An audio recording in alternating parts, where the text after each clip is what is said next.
So things are getting very, very interesting between the Boston Bruins and RFA goaltender Jeremy Swayman. The rumor started yesterday is that Swayman is looking for $10 million a year. Some outlets have countered that. Others have reinforced it. Really, there's no factual basis, no concrete factual basis. It's all rumors and speculation right now. However, Swayman, you'd think at least, has a lot of leverage. However, keep in mind, he is still an RFA, meaning short of an offer sheet, he can't just sign with anyone. But the Bruins are also in a tough position because as of right now, they're starting the season with Korpisalo. And I mean, you could admittedly have worse options, but if they don't come to an agreement by December, he doesn't get to play. But again, we still don't really know what the numbers are here. It's very possible that this $10 million was leaked to the media as part of a ploy by either side. Maybe that is what they'll land on. I think a lot of people were expecting around 8.5. But Swayman was also interviewed on the Shut Up Mark podcast, and he talked a lot about why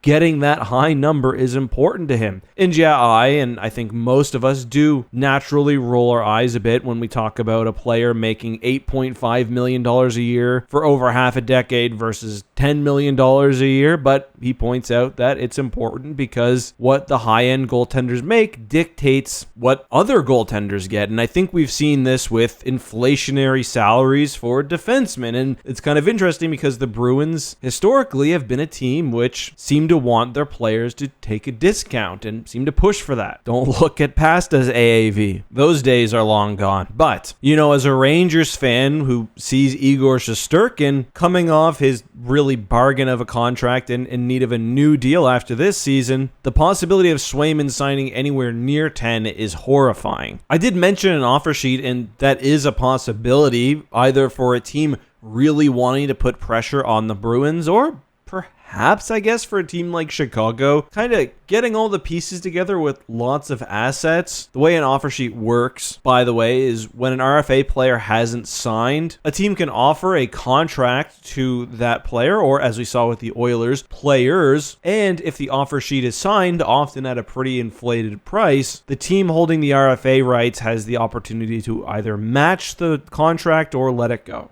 In return, if the player does leave, then the team offering the contract sends draft picks for compensation with the total number of draft picks depending on the value of the contract. With what we're talking about here, the Bruins would get a bounty of 4 draft picks, including at least 2 first-rounders, but they'd be losing their franchise goaltender. I don't think that situation is likely, especially because of what you do have to give up with these high value contracts. But it's interesting, especially where truly elite goaltending is so valuable in the modern NHL, and there really are not as many clear number one goalies as there were in the past. But that's sort of the situation. Let me know what number you think he comes in at. And Bruins fans especially, I'm curious to hear your thoughts on this entire process.